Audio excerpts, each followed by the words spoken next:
The government is working to hone the skills of promising young athletes and upgrade facilities to maximize their performance and medal in prestigious events. Youth Development and Sports Minister Kenson Casimir has an ambitious goal of constructing a 400-meter track in all districts. Casimir noted that this dream may not be realized within the next 2 years or the government's first term in office. He says the 400-meter track is well suited for scouting talents. But it is something I believe we need to have available to athletes. And it's not just to athletes. When you have a track, north, south, east, west, you have the elderly being able to use it on afternoons, in the morning, the community being a healthier community.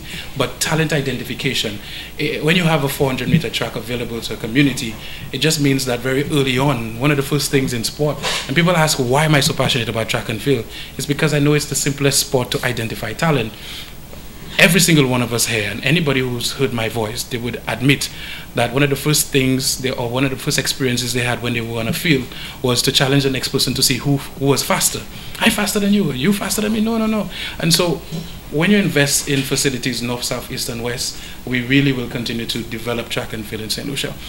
Discussions are also underway about capitalizing on sporting infrastructure for tourism benefits. The construction of a 50-meter and 25-meter pools are among the facilities being considered for sports tourism. The colder nations during their off-season, they have St. Lucia as an alternative to come and enjoy cooler weather, enjoy the beach, enjoy the sand, and a facility in the tropics. And so we're certainly looking forward to the completion of that aquatic center next year, and for schools to be engaged, for other countries to be engaged, clubs, swimming clubs to be engaged to come and take part in our sports and our social life in St. Lucia. The George Odlum Stadium is scheduled for rehabilitative works to be transformed into a state-of-the-art sports facility.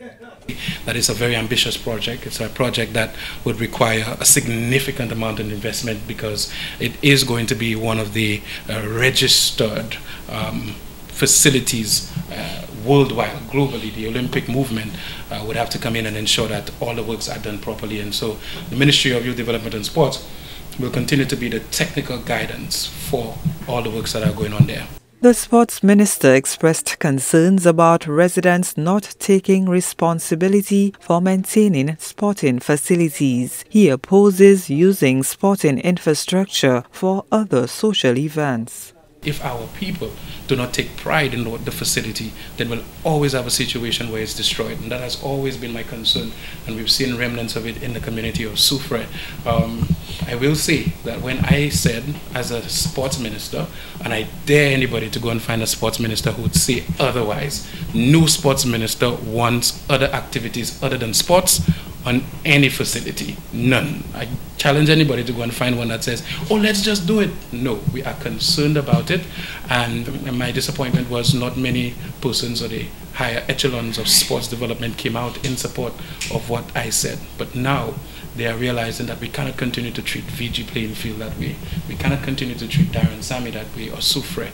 We need to continue the national discourse. We need to find alternative venues.